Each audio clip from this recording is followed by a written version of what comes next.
আসসালামু আলাইকুম বন্ধুরা, আপনি কি জানেন আজ থেকে প্রায় 4500 বছর আগে মানুষ এমন এক স্থাপনা বানিয়েছিল যেটা আজও আধুনিক বিজ্ঞানকে ভাবিয়ে তোলে। হ্যাঁ, কথা বলছি মিশরের পিরামিড নিয়ে, যা শুধু কবর নয়, এক বিশাল রহস্যের নাম। পিরামিড কি এবং কোথায় অবস্থিত? মিশরের রাজধানী কায়রোর কাছে গিজা মালভূমিতে আছে সবচেয়ে বিখ্যাত 3টি পিরামিড, খুফু, খাফরে ও মেনকাউরে। এর মধ্যে খুফুর পিরামিড সবচেয়ে বড় এবং প্রাচীন। কেন বানানো হয়েছিল পিরামিড জানেন? অনেকে মনে করে পিরামিড ছিল শুধু ফেরাউনের কবর, কিন্তু মিশরীয়রা বিশ্বাস করত মৃত্যুর পর আত্মা আবার জীবিত হবে, আর সেই আত্মাকে রক্ষা করতেই এত বিশাল ও শক্ত পিরামিড বানানো হয়েছিল।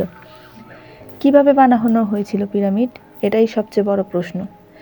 একটি পিরামিড বানাতে ব্যবহার করা হয়েছে 20 লক্ষের বেশি পাথর। প্রতিটি পাথরের ওজন প্রায় 2 থেকে 15 টন। তখন তো ক্রেন, মেশিন কিছুই ছিল না, তবুও পাথরগুলো এমন নিখুঁতভাবে বসানো হয়েছে, আজও এর ফাঁকে একটি ব্লেড ঢোকানোও যায় না। কেন? পিরামিডের চারদিকের সাথে মিলানো। খুফুর পিরামিড পৃথিবীর কেন্দ্রের খুব কাছাকাছি।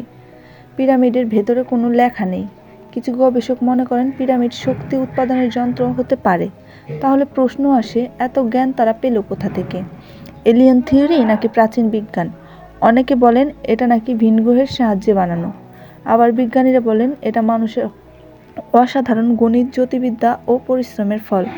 সত্যতা আজও পুরোপুরি জানা যায়নি। পিরামিডে শুধু পাথরের স্তূপ নয়, এটা প্রাচীন সভ্যতার বুদ্ধি, সাহস আর রহস্যের প্রতীক।